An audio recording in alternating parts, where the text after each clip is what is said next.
toddlerhood, a time of incredible discovery, boundless energy, and let's face it, the occasional meltdown. Tantrums are as much a part of this developmental stage as first steps and babbling. They are a normal, albeit challenging, part of growing up. Imagine this.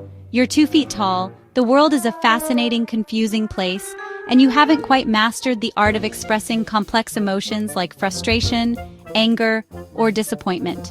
Welcome to the world through the eyes of a toddler. These emotional outbursts can happen anywhere, anytime, leaving parents feeling overwhelmed and unsure.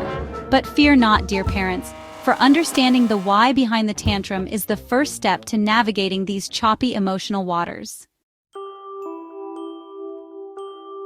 Think of a tantrum as your toddler's way of saying, "I'm overwhelmed," or "I don't have the words to tell you what's wrong."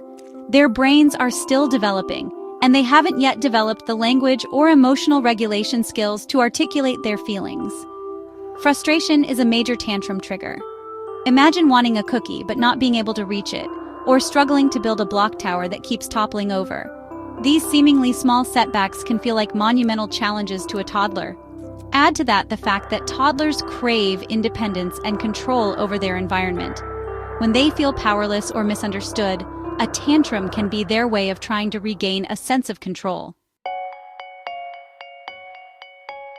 It's easy to feel your own frustration levels rising when your little one is in the throes of a meltdown. But remember, staying calm is crucial.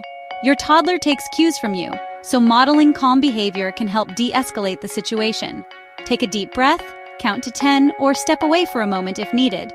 Remind yourself that this is temporary and that your toddler isn't trying to push your buttons, even though it might feel that way. Remember, scolding or punishing a toddler in the midst of a tantrum is like adding fuel to the fire. They're not capable of rational thought at that moment, so focus on providing comfort and support once the storm has passed. Distraction is your best friend.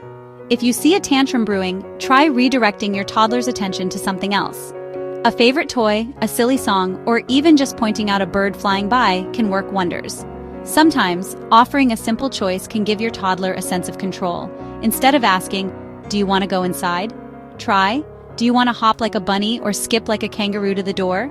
Physical touch can be incredibly soothing. A gentle hug or back rub can help your toddler feel safe and secure. And sometimes, the best thing you can do is simply be present. Sit with your child, acknowledge their feelings, "I know you're upset," and let them know you're there for them. Remember, every child is different, and what works for one toddler may not work for another. Be patient, be consistent, and most importantly, be kind to yourself. You've got this.